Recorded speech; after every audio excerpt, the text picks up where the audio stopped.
Oi, gente, tudo bem? Hoje eu vou continuar com os nossos resuminhos importantes das aulas. Então, hoje eu vou falar da aula 4. Graças a Deus, passamos a etapa da prova. Então, passamos a primeira fase de orgânica 1, agora bora para a fase 2. A fase 2 agora, o que que vocês vão ver? Substâncias carboniladas da classe 2. Então, detalhes importantes. Substâncias carboniladas da classe 2 não são tantas funções orgânicas, porém, tem mais sínteses que a gente pode fazer com elas. Então, tem mais mecanismos que a gente vai utilizar. Segundo ponto importante, não é porque a gente entrou na fase das substâncias carboniladas classe 2 que vocês vão esquecer, apagar da memória classe 1. Não, vocês vão ver também algumas das ações dos mecanismos da classe 2 na classe 1 também. Lembre-se que o conteúdo ele é cumulativo. Então, quando chegar no final, por exemplo, na prova 3, que a professora passar, ela vai pegar a síntese de todos. Ela foca mais nos conteúdos das aulas mais recentes à prova, né? Mas ela pega também conteúdos das anteriores, então vocês vão acumulando esse conceito. Então, importante, fixou bem aquela ideia de mecanismo, nucleófilo faz o ataque na parte, na molécula, na carbonila, no carbono da carbonila. Então, esse era a substância da classe 1, lembre-se disso. Na classe 2, a gente vai ver algumas coisinhas um pouquinho diferentes, né? Que é o que diferencia, obviamente, classe 1 e classe 2, mas que não é tão difícil, porque o princípio é sempre o mesmo, sempre um ataque nucleofílico e tudo mais. Só que, detalhe importante que eu vou mostrar aqui agora. Os tipos de reações vão mudar. Vamos lá.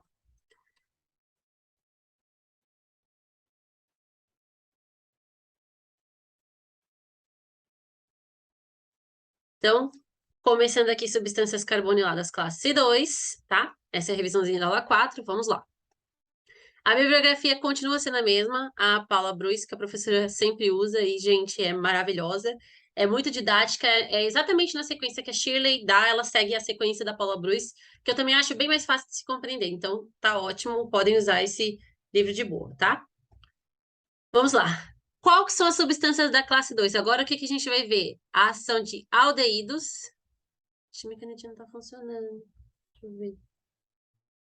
Ah, tá. Aldeídos e cetonas. Então, agora a gente vai ver essas funções orgânicas entrando em ação. Então, vamos lá. O que que é um aldeído? Aqui a gente tem um exemplo de aldeído, deste lado, e outro de cetona. Então, qual que é a estrutura básica de um aldeído?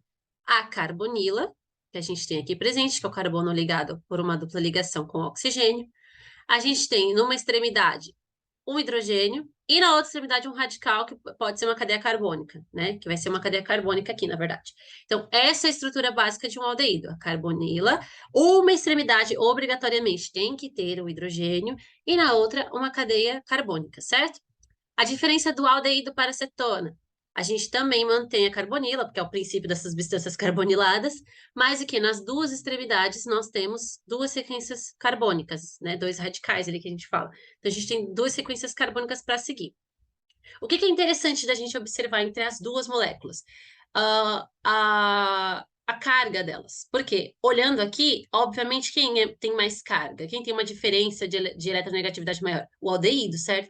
Porque você concorda que essa cadeia aqui, esse R representa várias cadeias de carbono ligadas, certo? Então, esses carbonos, eles têm cargas muito próximas, tá dos dois lados. Então, você equilibra a molécula, certo?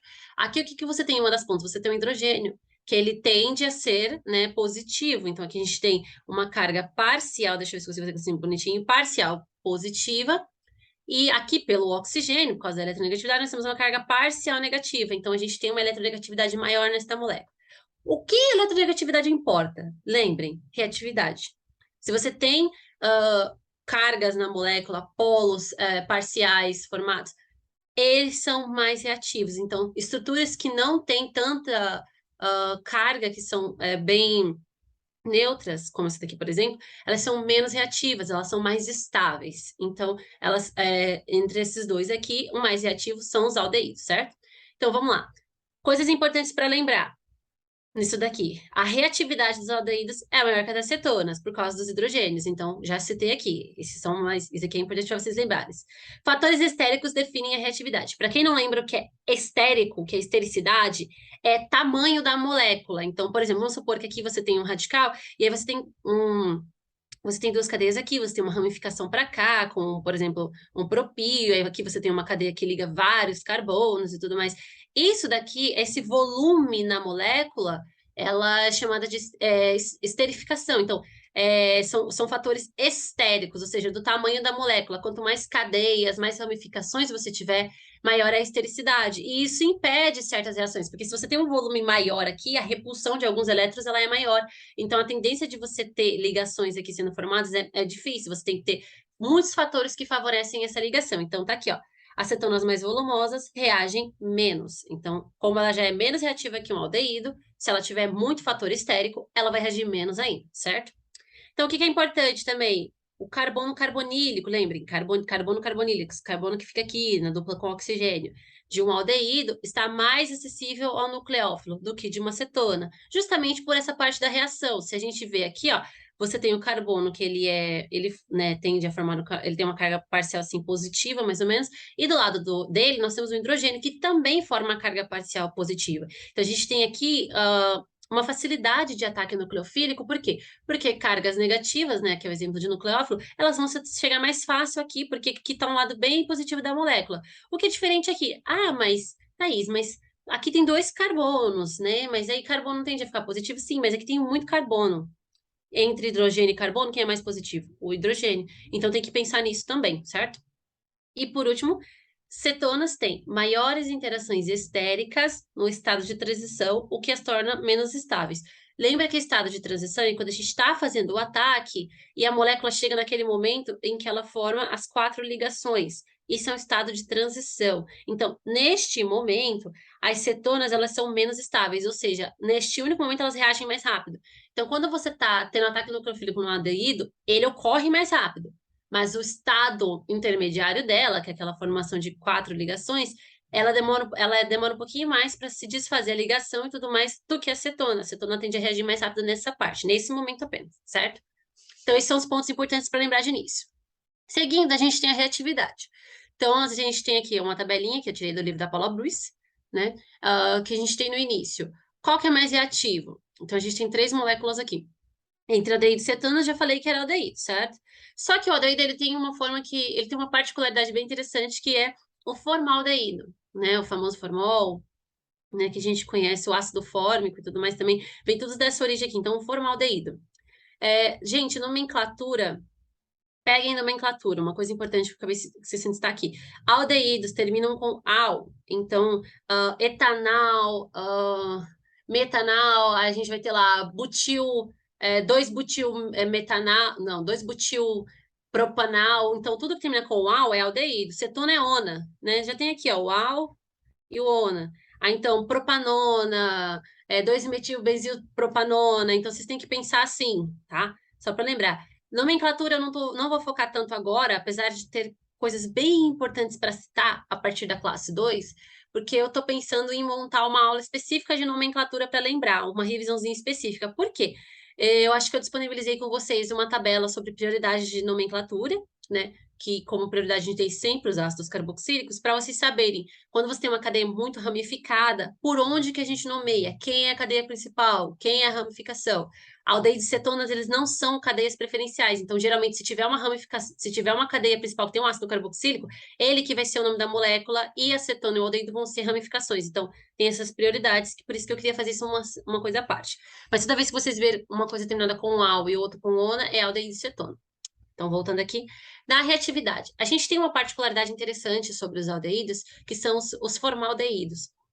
Os formaldeídos têm uma estrutura bem característica, que é a carbonila, ligada a 2 hidrogênios. Então, a eletropositividade nesse dipolo aqui é bem maior. Então, a gente tem uma carga parcial positiva aqui muito grande, certo? Então, o ataque em formaldeídos são muito mais rápidos, porque a gente tem um favorecimento do ataque nucleofílico aqui muito grande.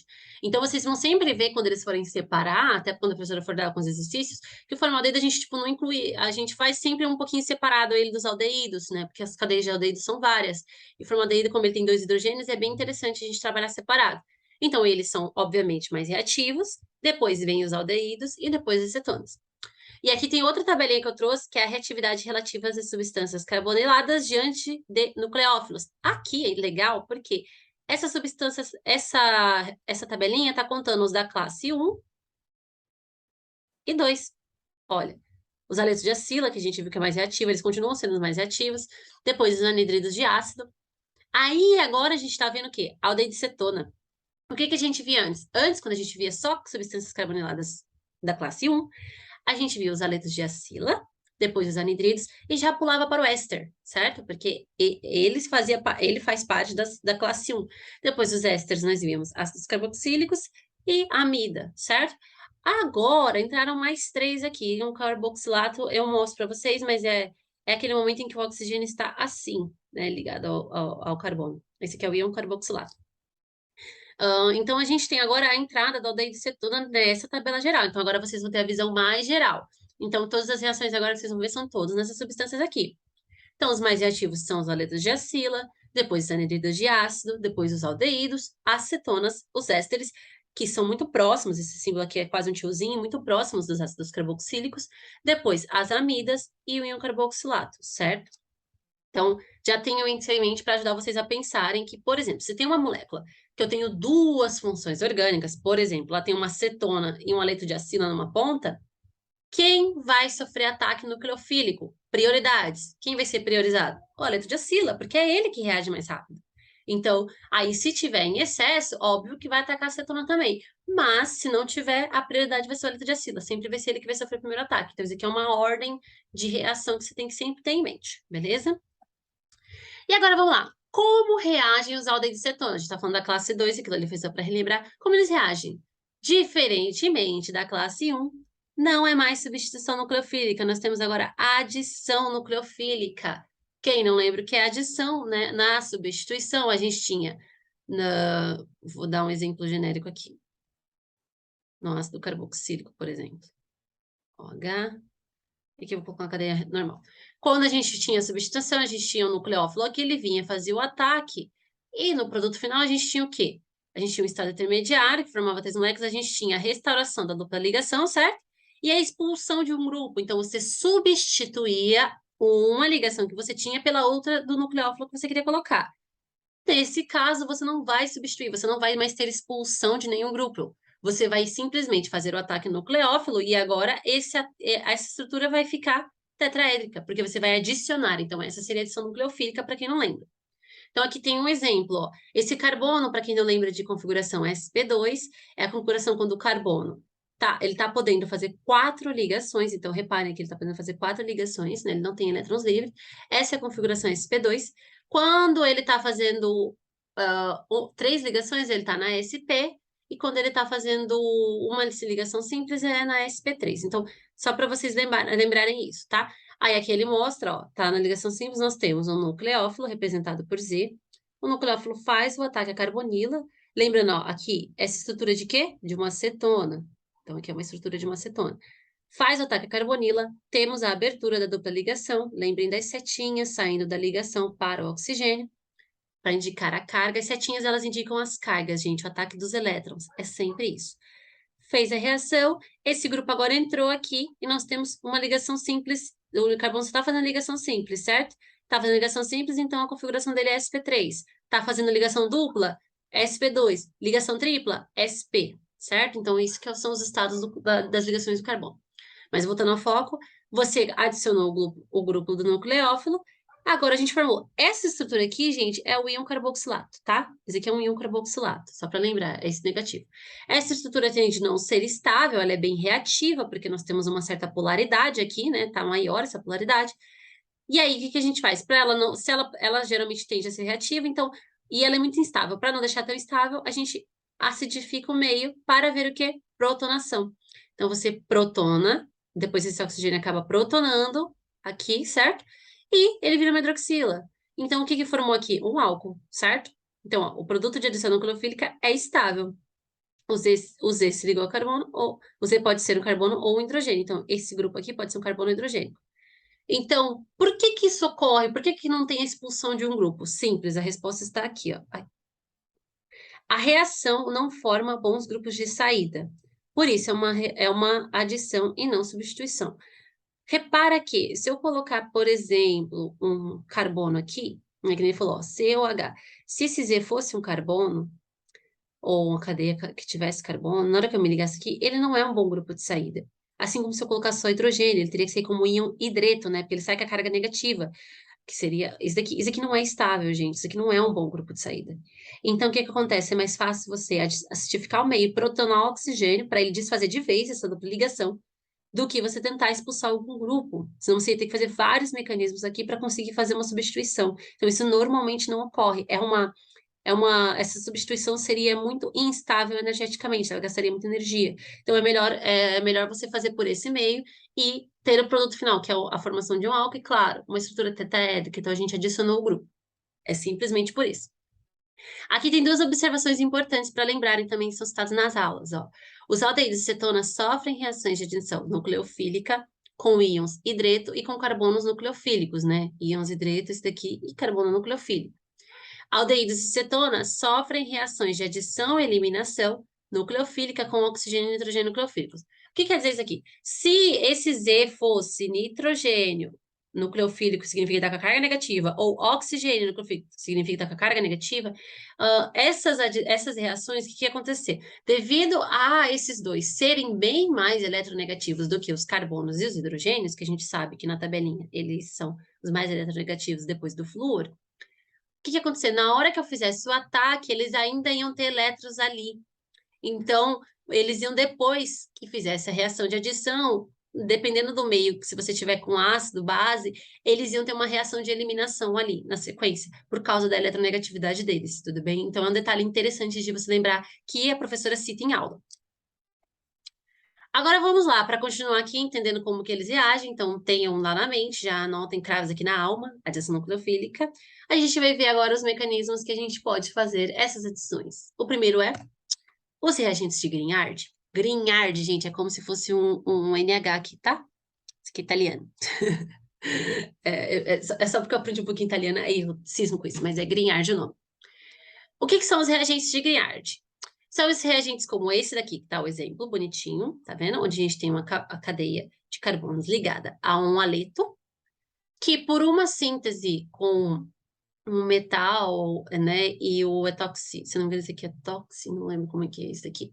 Esse tipo, na verdade, de síntese, eu vou lembrar depois. Eles formam um sal, que é um sal de Grignard, que tem cadeias carbônicas ali. Para que que servem eles? Como a gente está trabalhando com reações de adição, servem para quê? Para adicionar cadeias carbônicas nas nossas moléculas. Então, ó, esse é um exemplo de como fica a molécula. Ele reage como se fosse aqui, ó. Tá vendo? Tem os dois pontinhos, então fica o elétron aqui. O que que se forma? A carga negativa é um nucleófilo. Lembra do ponto aqui, ó? Se ele reagir com um carbono nucleofílico, olha, ele vai sofrer reação de adição. Então, a gente tem um carbono nucleofílico aqui, e isso daqui que é o MgBr, que é o sal. Eles reagem dessa forma porque, como que é um sal, isso aqui são contraíons para poder equilibrar a carga dessa molécula, né? Então, a gente vai promover a reação dessa forma. Aí, a gente geralmente representa eles assim, e a ligação aqui, ó, para ficar mais fácil. Eu trouxe um pouquinho da nomenclatura dos reagentes de Grignard, então elas sempre formam assim, se tiver o magnésio e o bromo no final, brometo de etil magnésio. Então, você conta a cadeia carbônica e nomeia na frente do magnésio. Então, por exemplo, brometo de propil magnésio, brometo de butil magnésio e assim vai, tá? Prestem atenção nessas cadeias, porque os exercícios que a professora vai começar a passar vão ser de inserção. Às vezes você vai precisar de uma cadeia maior para fechar um ciclo e tudo mais. Os reagentes de Grignard são perfeitos para isso. Então, vamos lá. A reação dos reagentes de Grignard com formaldeído, lembrem, formaldeído é uma estrutura específica, então a gente tende a falar dele separado. Esse aqui é o formaldeído. Formaldeído forma um álcool primário. Então, por exemplo, se você fizer um ataque aqui, acho que mais na frente eu coloquei um exemplo, né? Mas ó, vou usar esse exemplo aqui. Tá essa carga negativa, esse carbono vai atacar essa carbonila. Essa dupla ligação vai se abrir e a gente vai ter um produto favorável que vai ser esse daqui, ó. Opa, não ficou muito bom para ver, mas eu acho que. Deixa eu apagar aqui.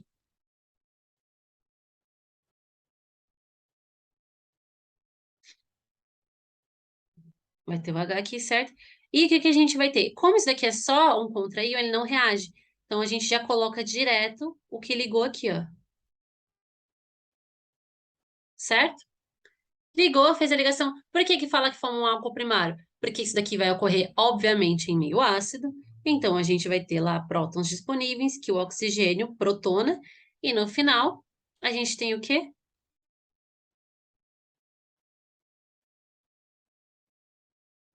essa estrutura. Olha o álcool aqui. Ah, mas por que que é um álcool primário? Primário, secundário, terciário, para quem não lembra, é a cadeia carbônica que está ligada. Então, o carbono principal que você está trabalhando, então o carbono que você está usando como referência, lembre, referência, tá? Por exemplo, é o carbono, sempre nesse caso das substâncias carboniladas, é o carbono da carbonila, ele está ligado a um carbono só. Então, esses são carbonos primários, porque fazem uma ligação primária com carbono. A secundária é dupla ligação? Não. Secundária é quando o carbono está ligado entre dois carbonos. Por exemplo, este carbono aqui, ele é um carbono secundário, ele tem dois carbonos ligados a ele. Se eu tivesse mais um carbono ligado aqui, ele seria um carbono terciário, porque está ligado a três carbonos, tudo bem? Então, é sempre essa estrutura. Então, ó, forma um álcool primário, essa é a ideia que a gente forma. Então, formaldeído, reagindo com Grignard, né, reagente de Grignard, forma um álcool primário. Seguindo o mesmo princípio, o mesmo mecanismo, se a gente fizer a reação com qualquer outro aldeído, forma um álcool secundário. Então, como a gente não tem mais só hidrogênio nas pontas, a gente vai ter um outro carbono aqui, né? Vou desenhar um aldeído aqui genérico. Como a gente... É H aqui, desculpa. Como a gente tem esse carbono aqui ligado a um outro carbono, a gente vai inserir mais um carbono aqui, que seria o reagente de Grignard. Esse carbono, o carbono da carbonila, vai ligar em dois carbonos, então ele vai ser um carbono secundário. Obviamente, vai formar um álcool secundário. Então, essa é a regra. E, por último, as cetonas formam terciário. Por que que o aldeído só forma secundário? Simples, porque uma das pontas dele tem que ter hidrogênio. A cetona, por que que só forma terciário? Porque ela tem dos dois lados carbonos. Então, independente se você vai adicionar mais um carbono, o carbono já vai ter três ligações com carbonos. Então, álcools terciários, beleza? E aqui eu coloquei para lembrar, ó, essa explicação tá bonitinha na página, da página 151 até 153 no livro da Paula Brutes. Mas uma coisa importante é, lembrete, após a adição de ácido, ocorre, peraí, desculpa. A adição de ácido nessas reações de Grignard ocorre após toda a reação com o reagente de Grignard. Caso contrário, o Grignard reagirá com ácido. O que quer dizer isso daqui? Se vocês forem fazer essa etapa que eu fiz, vocês viram que teve um momento que eu precisei falar que tem ácido no meio e eu protonei o oxigênio, certo? Isso vai precisar acontecer para formar o álcool, né? Só que vocês vão ver que as reações agora vão estar assim. Aí vai estar lá o reagente de Grignard, eu vou colocar aquele ali como exemplo mesmo. CH3, CH2, menos, ou você pode colocar MGBR aqui. A setinha da reação e embaixo 2 com o ácido que você vai utilizar. Esses números indicam ordem de reação, para quem não lembra. Então, se primeiro reage com esse, depois reage com esse. Porque essas reações com Grignard têm que ocorrer primeiro e totalmente. Então, reage primeiro todos os reagentes de Grignard para formar tudo que você precisa. Quando não tem mais para reagir, aí sim você adiciona o ácido para protonar. Porque se você colocar as duas ao mesmo tempo ou não esperar toda a reação com o reagente de Grignard, o reagente de Grignard em si vai protonar, porque é muito mais fácil esse oxigênio, esse carbono negativo, esse carbânion, atacar o hidrogênio e formar uma cadeia que é mais estável, vai ficar CH3, CH3. Beleza? Então, é bem mais comum isso de acontecer. Então, você reage primeiro todo o reagente de Grignard, depois você adiciona o ácido, que é o exemplo que está aqui. Tudo bem? Detalhe importante. Próximo mecanismo que a gente vai ver. Reações com íon acetileto. Acetileto, porque é essa tripla ligação. Então, ó, reações com íon acetileto. Esse trecho eu trouxe do livro da Paula Bruce. E, ó, vimos que um alcino, lembra alcino ligação tripla? Gente, eu fico lembrando toda hora para a gente não esquecer os detalhes. Importante. Alcino terminal. Terminal por quê? Porque está no final da molécula. Pode ser convertido em íon acetileto por uma base forte. Aí tem explicação nessa seção do livro do volume 1. Então, aqui tá como que a gente forma o íon acetileto. Isso aqui não, ela não cobre esse tipo de coisa, mas é só para vocês terem noção como que se forma. Ó, a gente tem aqui um alcino terminal, a gente faz essa reação com se eu não me engano, é amida de sódio, isso daqui, e depois com a amônia, e aí você consegue desprotonar esse carbono, que é bem difícil desprotonar um carbono. A gente consegue desprotonar o carbono, e ele fica com essa carga negativa, óbvio que ele vai fazer um ataque nucleofílico. E agora? O íon acetileto é outro exemplo de um carbono nucleofílico que reage com substâncias carboniladas, certo? Quando a reação é finalizada, um ácido fraco que não reagiria com a ligação tripla, com o íon piridinio, é adicionado ao meio reacional para protonar o ácido o íon alcóxido. Então, o que que a gente tem aqui, ó? Esse é um exemplo de como ocorrem essas reações com íon acetileto, ó. A gente tem aqui uma reação com um aldeído, certo? A gente tem o íon acetileto, ele faz o ataque à carbonila, a dupla ligação com o oxigênio se abre, a gente fica com carga negativa no oxigênio, e aqui ele fez em linha reta, mas vocês podem representar embaixo, não importa, é sempre o modo mais fácil de vocês visualizarem. Aí, ó, você fez essa ligação aqui, certo? Vem lá, o íon piridininho, é esse íon aqui. O que o íon piridininho faz? Ele protona o íon alcoóxido. Esse é o íon alcoóxido, tá vendo? Que é o oxigênio negativo ligado a um carbono, que o carbono na ponta tem uma dupla ligação. Então, ele protona, e vocês podem ver que a gente formou aqui a reação com íon acetileta. Então, essa é a base. Você pode aumentar as cadeias aqui, certo? Colocar vários carbonos para aumentar o tamanho que você quer. E aí você consegue trabalhar com isso. É sempre assim, vai ser sempre um carbono da ponta que vai atacar, tudo bem? Lembrando isso. Outro ponto que ela fala na aula são as reduções com íon hidreto. Por que redução? Não reação. Pode colocar reação também. Mas por que redução? Porque o hidreto é um H-, então você está reduzindo ali, lembra de oxirredução? Você está reduzindo a molécula. Ah, reduzindo vai diminuir o tamanho? Gente, redução não tem nada a ver com o tamanho. Lembre disso. Redução é carga, carga, carga. Então, vamos lá. Como que funciona? Eu vi que a imagem ficou meio embaçada, mas aqui vocês podem ver que tem o hidreto, certo? Ele tem os elétrons negativos. O hidrogênio vai e faz o ataque nucleofílico ao carbono, ele abre a dupla ligação, mesmo princípio de sempre, isso não muda.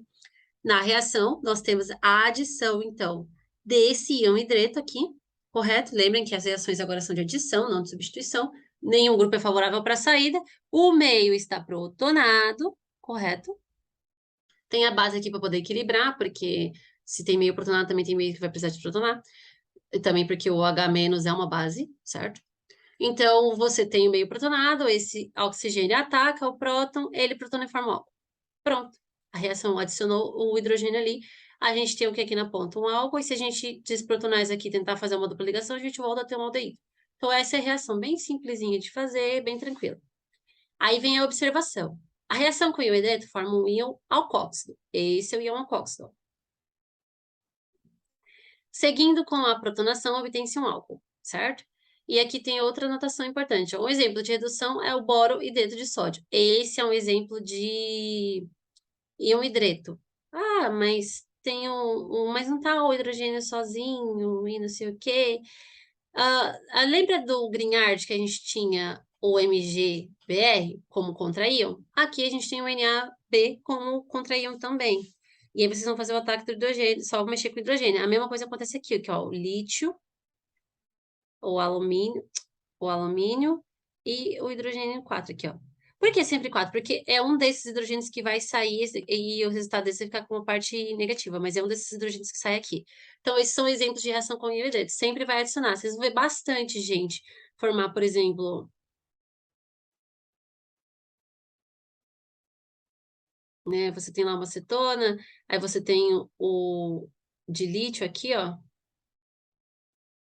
Aí você pode representar se quiser, né? Eu, geralmente, para lembrar, eu representava assim, ó. Também para ficar mais fácil de eu ficar desenhando depois. Eu já fazia H3 ligado em um H aqui, porque aí eu sabia que esse daqui fazia o ataque, aí depois na hora que era só soltar a ligação aqui. Pronto. Era assim.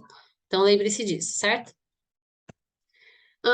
Observações importantes. Sobre as substâncias da classe 1 com íon hidreto, que é aquele que eu falei, LI, é que aqui não consigo fazer o pequenininho. As reações com as carbonilas da classe 1 são de substituição. Então, falei no começo do vídeo de que não pode se esquecer da classe 1, não vamos apagar a classe 1 e fingir que ela nunca existiu. Não. Os mesmos reagentes que reagem com a classe 2 também reagem com a classe 1. Mas é que eles seguem aqueles mesmos princípios de antes. E não são tão comuns de serem utilizados por não serem reações muito favoráveis. Mas vocês também podem fazer reação. Então, vocês vão ver, nas substâncias de classe 2, a gente reage mais. Esse exemplo aqui do boro hidreto de sódio. Nas da classe 1, a gente usa mais esse de lítio, tá? E aí, quando você faz essa reação, forma uma substituição. Esse hidrogênio vem e substitui outro grupo. Por quê? Porque a gente sabe que na classe 1, a gente tem grupos de saída favoráveis, certo? Nos ésteres, que também são da classe 1, formam um aldeído. Então, se você fizer a reação do íon hidreto com o éster, vai formar um aldeído. A gente viu que se formar um aldeído, né, e a gente tiver mais hidreto no meio, um aldeído reagindo com hidreto vai ter uma adição e no final a gente vai formar o quê? Um álcool primário. Então, segue o princípio. Se a gente fizer a reação com ácidos carboxílicos, vai formar apenas um álcool primário. E as amidas, elas são reduzidas a aminas, porque você vai tirando carga delas ali. Então, o que que vocês têm que ter em mente aqui? Quando a gente passa da classe 2, desculpa, da classe 1 para a classe 2, a gente está vendo novos mecanismos, novas formas de se utilizarem, né? Na classe 1, a gente tem a substituição.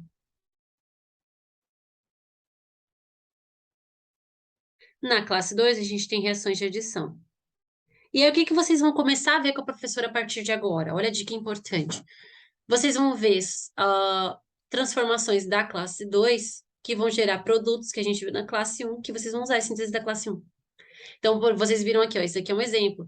Você tem lá um éster, ou ao contrário também, né, da classe 1 para a classe 2. Vocês têm lá um éster, vocês vão usar o íon hidreto, que é com lítio e alumínio. No éster, você vai formar um aldeído, e aldeído vai formar um álcool primário. Então, vocês vão ver reações desse tipo. Por exemplo, vocês vão ter um haleto de acila, o haleto de acila vai ser convertido em ácido carboxílico, o ácido carboxílico pode ser transformado depois em... A gente viu que o ácido carboxílico forma um álcool primário, se tiver isso daqui. Então, vocês vão ver vários desses mecanismos juntos agora, certo? Ela vai dar o enfoque em cada grupo, mas ela também pode mistar. Então, não se esqueçam disso. Vocês partem das substâncias de classe 1 para avançar com a classe 2 e ver mais formas de mecanismos. Para a próxima, eu vou fazer a continuação da aula 5, então esperem na próxima semana para isso. E o Help em Nomenclaturas, que eu queria saber se vocês têm interesse de eu fazer, para fazer uma montagenzinha para a gente lembrar e ter as prioridades. Mas para isso eu mandei no grupo uma tabela que ela está escrito bem assim, é tabela de prioridade, se eu não me engano. Ela é prioridade para nomenclatura. Por que que ela é importante? Para vocês saberem, quando vocês têm numa cadeia, vamos supor, CH2, CH3 aqui, CH2, dupla O, CH2, O,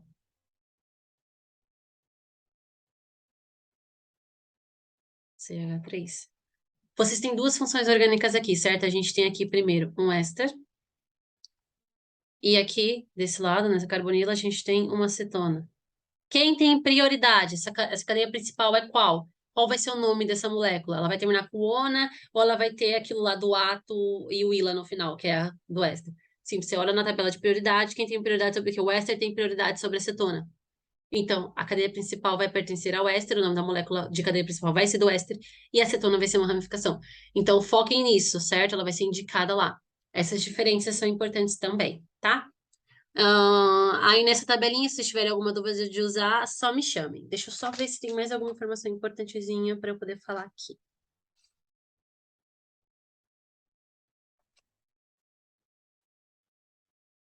Falei da lição de ácido, que é importante. Não, já coloquei todos os pontos. Então, gente, esses são os pontos importantes da aula 4, para vocês lembrarem. Dúvidas podem me chamar no grupo, tá bom? Não se esqueçam das substâncias da classe 1. Agora vocês vão usar classe 1 e classe 2 juntas, às vezes, tá? E lembre-se que vocês agora estão vendo dois tipos de reações. Primeiro, vocês viram as de substituição e agora as de adição. Não esqueçam desse detalhe, tá bom? Então, vou parar de compartilhar aqui. Espero que tenham gostado e que eu tenha ajudado.